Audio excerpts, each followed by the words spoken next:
What is up, guys? I hope you're all having a great day today.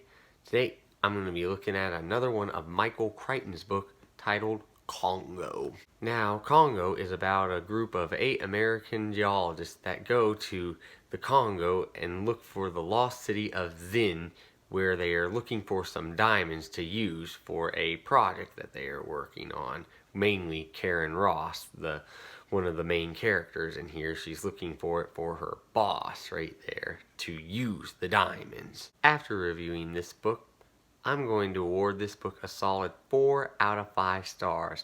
And let me explain to you why. First of all, we begin with the plot. As I stated, there's 8 American geologists in here looking for these diamonds in a lost city of Zin that supposedly, to some people or many, don't believe it exists. It's supposed to be like a legend or a myth, however you describe it. And along the way, they meet Peter Elliott, who also goes with the group, and he has a gorilla with him called Amy that he taught sign language for, and they're able to sign for each other. And his main goal is to bring her back to the rainforest in Africa so she can teach other gorillas how to sign, and that way humans and gorillas can interact with each other right there. So that's like the basis, like kind of like a basis little subplot or so, but not really a subplot.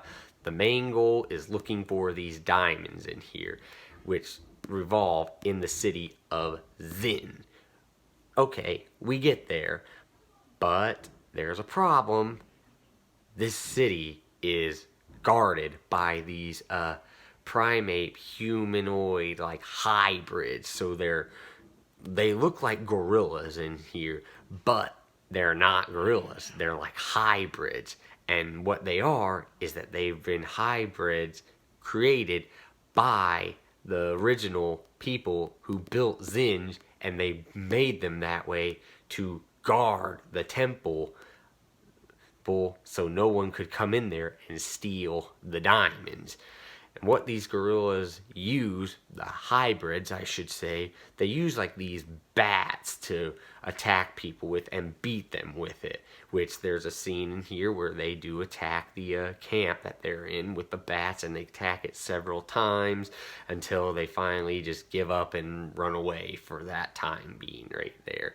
So there is plenty of action in here, and they also have to avoid like the government as well. They get run into that, and they have tribes, and also there's scenes with the wildlife they have to overcome. Like there's a part where they're trying to escape a hippo that attacks their boat and stuff like that. The tribes that they're trying to avoid, they're like cannibalistic tribes, and that just gives the story more suspense, like Michael Crichton always likes to do. Another reason why I love his work so much. Then we come to the characters, which are Peter Elliott, Karen Ross, and a few others that we have, which each of them was pretty fleshed out and described pretty well, had good backstory, and the reason why they were there in the Congo in the first place. I mean, each one of them has a reason, with some wanting to be there just for the diamonds and the riches that they are, while Peter, he wants to just get Amy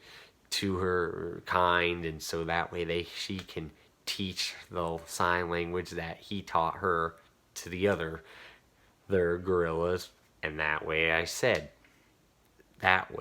humans and the gorillas could even interact with each other finally, and he can learn more about them and why their behavior is the way they are, possibly discover like how like humans had evolved from them, possibly.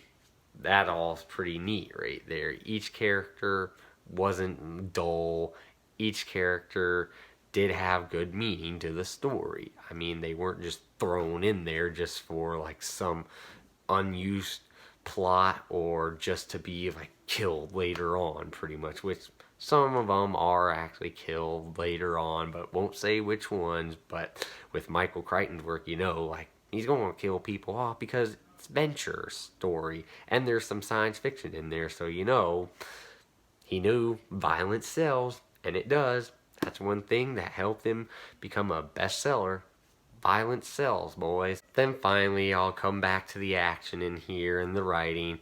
Once again, Michael Crichton, his writing, very simple. Was not at all difficult. I didn't have any problem with what was going on. I understood every scene that took place within the story. I didn't have questions about what was going to be happening next or so, or what had just happened, because he made it clear as what was going to happen, what was had already happened, and the lines spoken by the characters, like, they didn't feel like so diverse that I didn't understand what was going on. Like, it was all straightforward, and that's a thing that Michael Crichton always does so well with. He makes his writing easy, even though he mainly writes for the adult category.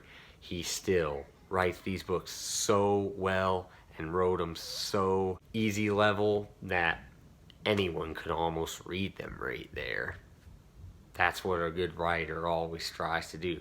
Make their writing to the point where pretty much almost anyone can read it. Bringing back the action, there was plenty of it, and the suspense in there, because it being an adventure story and having some science fiction in there, you gotta have the action, because if you don't have action in those stories, then what's the point? There is no point then. They just become words on a page and have no meaning when there's no action in there. And that's all I have to say about this story. Hope you all enjoyed this video. If you like it, hit that like button, and be sure to hit that subscribe button down below. I post videos every Friday, and I also try to post more throughout the week. Once again, guys, take care and have a great day.